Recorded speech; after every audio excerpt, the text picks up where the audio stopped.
Survival log of Vivi Messas, cartographer on the heart of Alice. We departed at the behest of the Tennis Corporation 15 days ago, and our mission was to reach, the Belt 17 system in order to investigate its outermost asteroids for potential liquids to collect and bring back to the Triarchy. The Athenian outpost there had been informed that our arrival would be on the 6th of the year 2378. We will not make it. Or at least the entire crew shall not. Well, no one will, for that date specifically. The Heart departed on the 312th day of 2377, and on the 320th day was attacked by a rogue group, likely pirates. I will provide as close an account of the attack as I can, given that my recollection is faulty. We were just about to finish our morning briefing when a loud clang sounded from the cockpit. Given that Pilot Fern had put us on autopilot, as she always did during the briefings, this was concerning. She went to investigate while we continued the briefing, and not long after that the emergency alerts activated. A message began ringing that the outer walls of the cockpit had been broken through, and so we all rushed to don our protective gear and oxygen tanks. We were in the midst of this when attackers rushed into our meeting chamber, dragging the corpse of Fern with them. Our captain informed the rogues, as calmly as he could, that we were on a scientific voyage and held no valuables. Despite this, the attacks did not stop, and a fight or a battle even broke out. As members on Athenian mission, the crew carried only one weapon each, as we do according to regulations, and in the chaos of defending ourselves, we could not stop the destruction of the ship's main power generator. As I have taken several piloting courses, I made my way to the cockpit, shielded by my brother, Officer Messas. However, already the hole the pirates had made was ripping itself further open, so all we could do was seal the cockpit off from the rest of the ship in an effort to save what we could. Once saving the vessel became an impossible task, we were given the order to evacuate. Apparently, the pirates had also realized that we truly did not carry valuables, only very valuable plants and laboratory equipment, as those that were still left alive had begun sprinting to the escape pods as well. I myself suffered a cut to my arm in the scuffle. Officer Messas and I managed to make our way to one of the escape pods, mainly thanks to Seb's superior aim to that of the pirates. I got to work on getting the pod to depart, while Officer Messas guarded the door. We were nearly off when two pirates tried to come in. Officer Messas shot one of them, but the other one managed to climb inside. The pirate wielded what I can only describe as a sword lit afire by a freezing flame. I have never before seen such a weapon in my life, and wonder whether these pirates had successfully raided a wealthier vessel prior to ours. In his madness, the pirate cleaved the pod in half, instead of me, which was what he had been aiming for. As my half of the pod was launched in one direction, Seb's did so in another, away from me. I lost sight of him quickly and did what I could to cling to the pod, so I would not float away. As far as I know, I am the only survivor of the Heart. It's fine. It's not, but I can't do anything now, can I? Stars. At some point I lost consciousness. Upon waking up once more, I found myself to be in a metal hut looked over by a woman. She introduced herself to me as Ellen Blueheart and told me that me and my pod had crashed onto one of her farm's air balloons. I apologized for this, although she was rather mild about the entire event.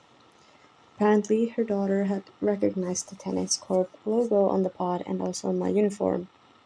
After kindly offering me some juice to refresh myself, Ellen told me where I had landed, the moon of Illyria, and the day we were living in, the 322nd of 2377. It was relieving to hear that I had not been out of it for too long. Before I could ask her more, Ellen was called by her husband to help deal with some trouble outside the hut we were in.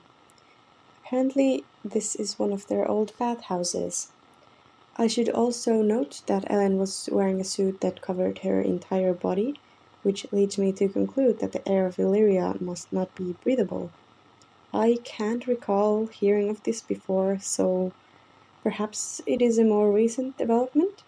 Or only at the farm? If that is the case, I dread to think about what they're growing here. Well, I doubt I shall stay long. From my uniform I found my pouch on which I have been recording this. Thankfully I did not crush it during my landing. It is currently unable to emit a signal anywhere and requires some fixing and also a recharge. Also, I don't think that there's anything to transmit signals here. Illyria, if I recall correctly, is the moon orbiting Arinon. Despite being the smallest state of the Arnonian Federation, I think it is still ruled by nobility, originally from the home planet. Clearly, there is a farming community here, and the use of hot air balloons to me indicates a more archaic form of farming, especially compared to our triarchy's methods. There was something else about Illyria, something important. Oh, yes. Arinon still clings to stricter rules for each gender.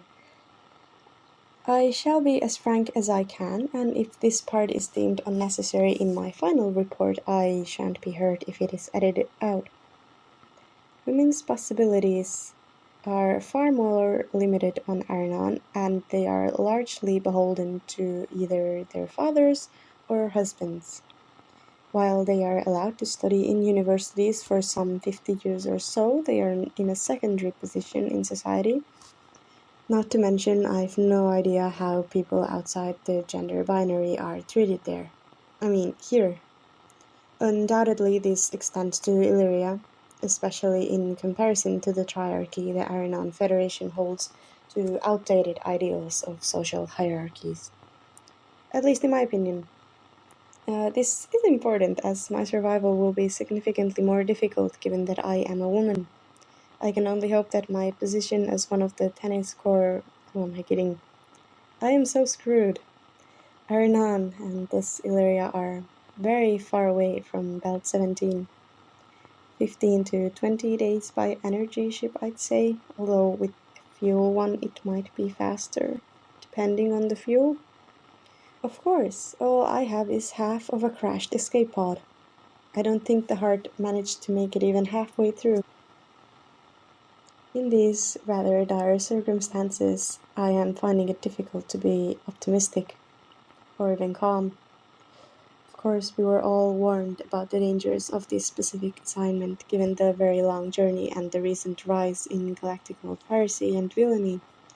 Perhaps we should have been better prepared.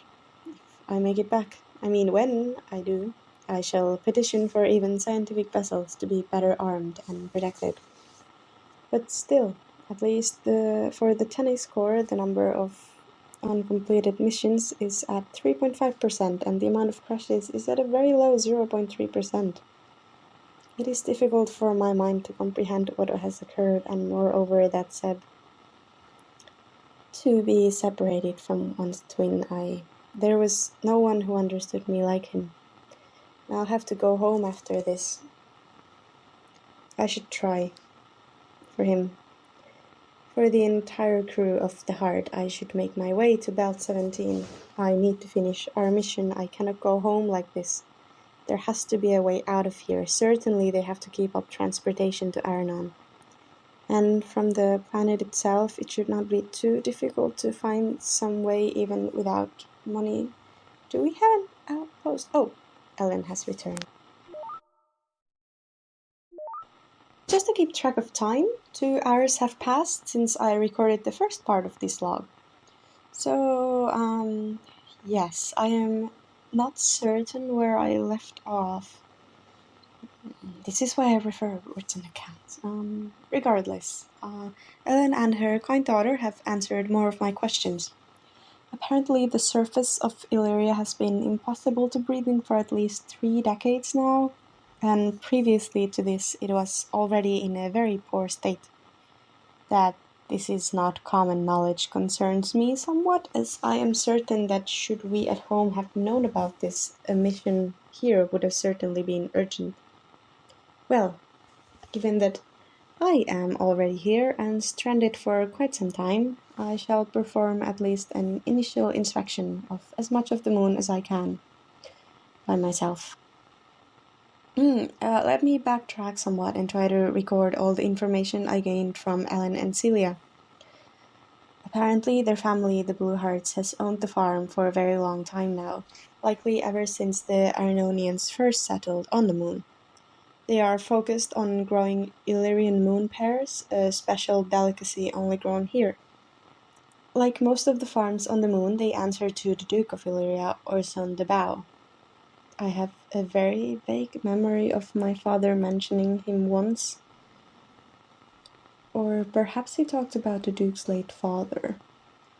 The House of the Bow has been ruling Illyria also since the settlement in the 19th galactical century. I tried to glean Ellen and Celia's opinion on the Duke as a ruler, but they were very professional and refused to give any opinion on their boss, which I suppose is fair enough. When I asked whether the two had ever left Illyria, Ellen laughed while Celia grimaced. Transport does exist to get out of the moon, apparently, although it is reserved only for the Duke and anyone wealthy enough to pay for a seat in the ship owned by the Duke. It appears any road I wish to take out of this moon leads to Orson the Bow. I was then guided by Celia to the remains of my escape pod while Ellen went back to work. The gravity of the moon is rather odd, feeling heavier than most places I visited. When I asked about this, Celia told me that the gravity has been affected by the increase in toxicity on the moon's surface. I am misspeaking. It is not only the surface which is toxic. According to Celia, most farms have reported mutations in their output as well as other blights. What is causing all the toxicity, no one knows, and apparently the rulers have not tried to find out either. When not in the presence of her mother, Celia was much freer with her words. She also was very interested in the pod and helped me recover whatever equipment was not utterly destroyed in the crash. I wonder if there is some way for me to get Celia out of Illyria with me.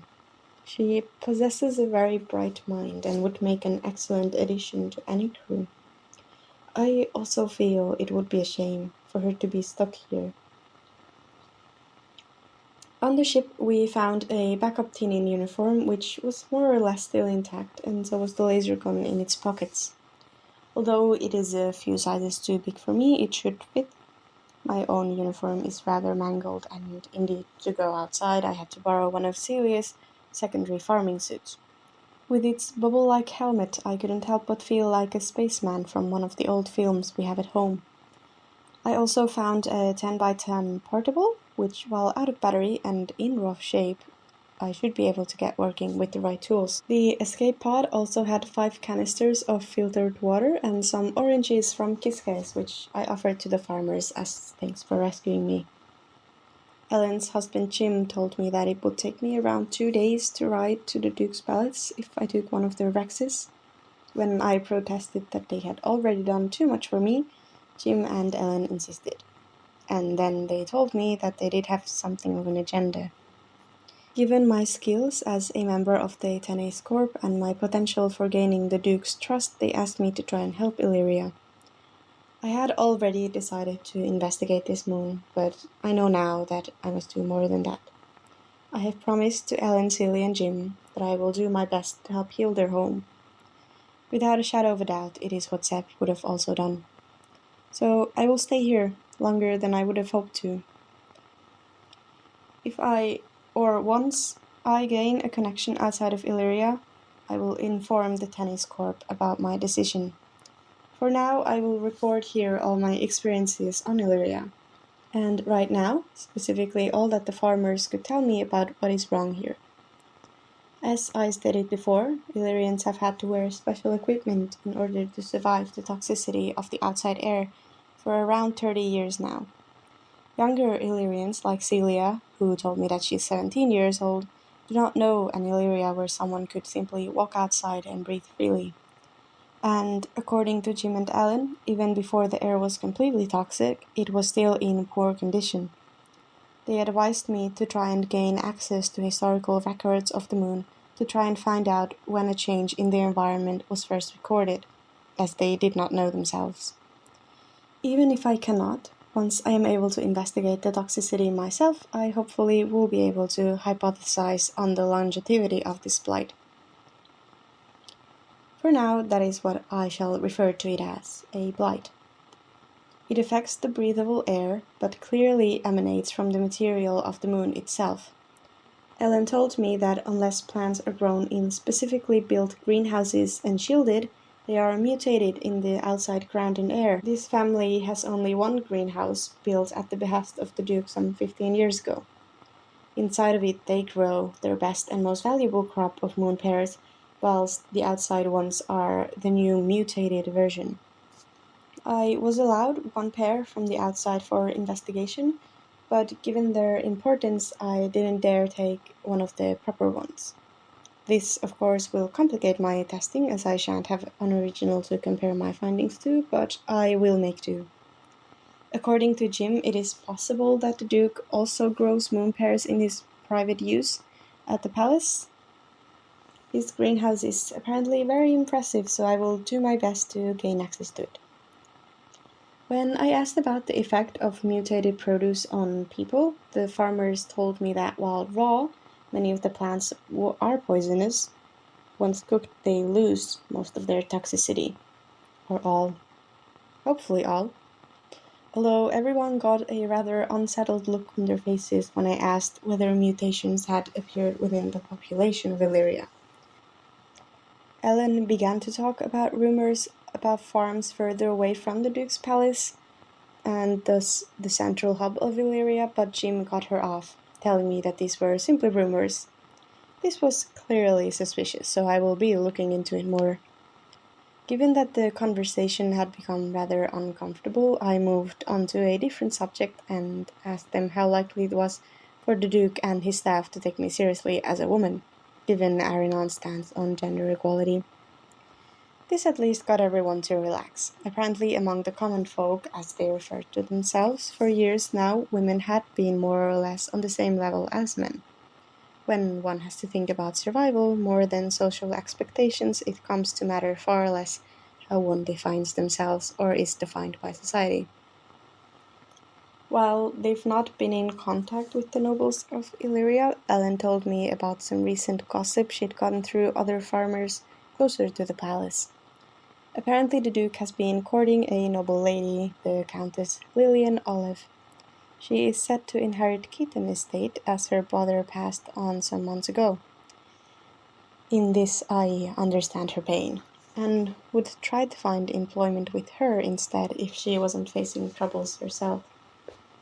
If Ellen's gossip is accurate, Lillian might not receive her inheritance on the basis that she is a woman.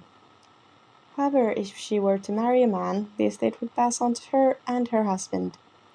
All of this is completely ridiculous to me, but if I want to get out of here, I'll have to play according to the rules of Illyria. And so, with Ellen and Celia's help, I have dressed in order to represent myself as a man. We stuffed the uniform from the pod, so I appeared to have a less feminine frame, and cut my hair even shorter than it already was. Also, for the sake of my survival, we adjusted the suit so that I would be able to survive the toxic air of Illyria. I sadly am unable to grow facial hair, but Celia insisted that it is the fashion for men to be clean-shaven. I don't think that I have ever looked especially feminine. Indeed, my father has long complained that I have a distinctly tomboy look, so I can only hope that this helps sell the illusion. It is in his honor that I will introduce myself as Kieran instead of Vivi. I suppose that during my travel to the palace I will practice lowering my voice to a masculine pitch as well. I have now prepared as best as I can for this 2-day journey. To save the Parch's battery, I likely shall not continue to record anything until I have reached the palace. Survival log of Vivi Messas, cartographer of former cartographer of the heart of Alice, officer of the Tennis Corporation. I have made it to the palace of Orson de Baux, Duke of Illyria. It is currently 23:47, nearly midnight on the moon of Illyria, according to the clock in the room I have been given. I shall provide an account of all that took place after the last recording I did. My 2-day journey from the Blue Hearts farm to the palace went largely uninterrupted, although it gave me a chance to get a better look at the state of this moon. Most settlements that I saw were isolated farms. Their homes were clearly old, built long ago to last, but worn by time. Most had at least one greenhouse, which, like the one on Blue Heart Farm, was sponsored by the Duke. Given their modernity, the contrast with all other buildings was stark. I stopped to chat with some other farmers to get their input for my research. Also, to see whether my disguise as a man held up at all. I'd say that it did, although some people asked me whether all officers of the Tennis Corporation were so short. For the record, I would like to state that Seb was only 7.8 centimeters taller than me. We are both of very average height. Anyways, I have decided to lie only about my gender, as there is no reason that me being a Tennis Corp officer should cause conflict here. Although, instead of crashing on the planet, I have told everyone that I was specifically sent here for a checkup of Illyria. In general, the moon's environment is very green, but not in the way that planets with healthy vegetation are. Rather, a constant green fog clings to the ground, making it hard to see the sky above. Odd vines push through the ground, and the roads have been broken through by rogue tree roots upon which grow bulging pouches. When I stabbed one with the knife the Blue Hearts gave me, sap leaked out.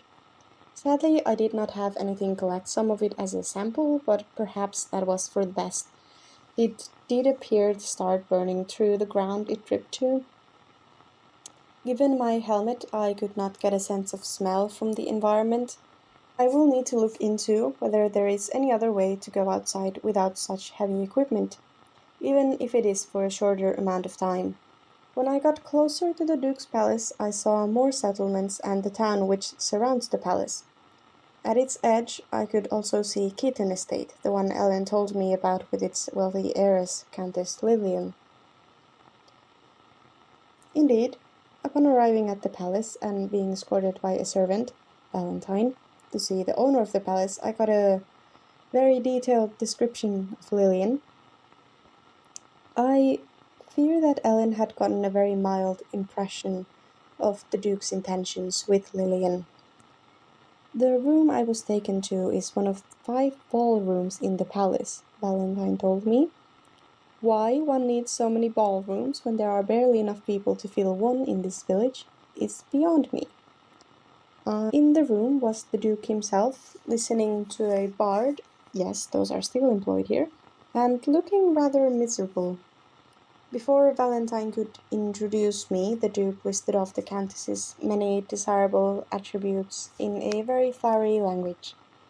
He then professed his love dramatically and was woeful about her recent rejection. I have since learned that this has been one of the Countess's many rejections of the Duke's suit. Frankly, I could not help the feeling that I was watching one of the dramas my mother used to insist were entertaining, though I found them to be frivolous and far too unrealistic. I suppose she will be pleased to learn that people who act like the characters in her movies do exist.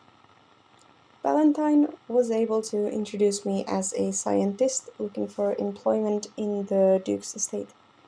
I clarified that I was on a mission sent by the Tennis Corporation, although I did agree that I would work for the Duke during my time here if he also helped sustain me and aided my work. It took the Duke a while to understand who I was, or rather who I was representing.